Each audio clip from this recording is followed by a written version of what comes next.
Baseball fans, Odyssey fans, baseball isn't boring fans, good morning. Happy Wednesday. My name is Alex Wiggitman, aka Newsletter Wigs. And let me tell you something, it feels like fall out here this morning. That's not because the leaves have started to fall. It's not because it's 56 degrees out here at 8 a.m. And it's not because I've got my pumpkin iced coffee from Dunkin' Donuts. While all those may be true, the reason it really feels like fall is because today is the first day of October. It's officially MLB postseason. We've already had one game of the wild card series across the league, and they were intense. Let's get through it. So I think the main story yesterday was the awesome display of left-handed pitching shown throughout the league in all four games. You know, in the Cubs' 3-1 victory over the Padres, you had Matt Boyd, who's been the guy for the Cubs since coming over. He's really just gotten them to where they are this season. Yesterday, he went 4 1/3, striking out 2, while only giving up 1 run. It came early. And, he was pretty much nails after that, giving way to the bullpen. He was backed by 2 back-to-back solo home runs from Seiya Suzuki and Carson Kelly. That came in the 4th of the 5th inning. And the Cubs bullpen was nails after that. They went 4 2/3, not giving up any runs, and really shut down what was supposed to be an explosive Padres offense. Going into game 2, the story is going to be whether or not the Padres can start swinging the bats here. And, we're going to see what happens ahead of what should be a really good afternoon game coming up today. Moving over to the other National League team, we had the Dodgers and Reds going at it. Obviously the Dodgers coming off their World Series championship last year and being one of the most dominant teams in the league. They're clearly favored, and let me tell you, the Stars were out in LA last night. You had 2 home runs from each from Teoscar Hernandez and from, of course, Shohei Ohtani, who, you got to give the guy his flowers. I mean, he is hyped up to what he's supposed to be, and man, does he deliver on the biggest stage. They had a 10-5 victory over Terry Francona's Reds. We'll see if they can bounce back tonight. But Blake Snell also was really, really good. He went 7 innings, striking out 9. And he is just adding to his playoff legacy. I mean, he's been so good down the stretch. Key to him is staying healthy. Key to the Dodgers is, will their arms stay healthy throughout this October run. But, they're in a really good spot right now.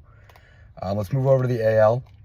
Again, some really, really good left-handed pitching. You had both Garrett Crochet and Tarek Skubal going, the 2 AL Cy Young candidates.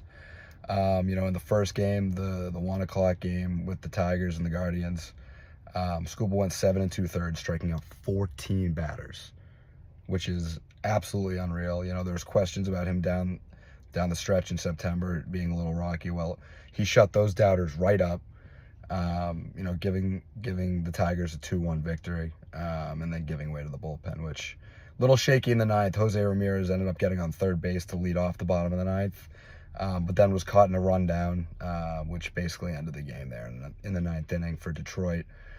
So really exciting stuff, some high intensity drama coming up late in the game, 2-1 close game. Today should be outstanding as well. And then, no bias, but last night's Red Sox-Yankee game lived up to everything that you would want in a Red Sox-Yankee rivalry game in the playoffs. It had absolutely everything.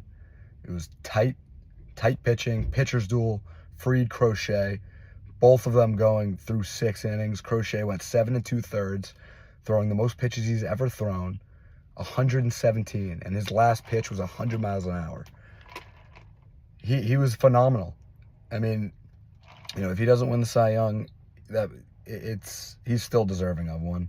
And Max Fried, the exact same thing. He went 6 1/3, giving up no runs, giving way to the bullpen, and Luke Weaver, who's been outstanding all year, just couldn't get the job done for New York. And there's questions of whether or not Boone pulled Fried too early, as he went 6 1/3, striking out 6 batters, I believe. With an outstanding curveball. I mean, that thing was falling off a table. But high intensity. Red Sox took the lead on a Masataka Yoshida 2-run single, pinch hit. Might I add, he's been red hot. And they would tack on another one in the 9th inning, on an Alex Bregman RBI double. And the Yankees then came back against what has been the most dominant reliever in baseball, Aroldis Chapman, and loaded the bases with nobody out on 3 straight hard-hit singles. And then Aroldis, after a little pitching mound visit, struck out 2 of the next 3 to end the game. No runs, little jump scare for those in Boston, but God, was it exciting. Felt like late October, and that was just the first game. So MLB fans, it's going to be really fun. Tune in. Make sure you're listening on Odyssey. Make sure you're listening to Baseball Isn't Boring, and we'll plug all of that. But keep staying tuned in, and let's enjoy the rest of this October. Cheers.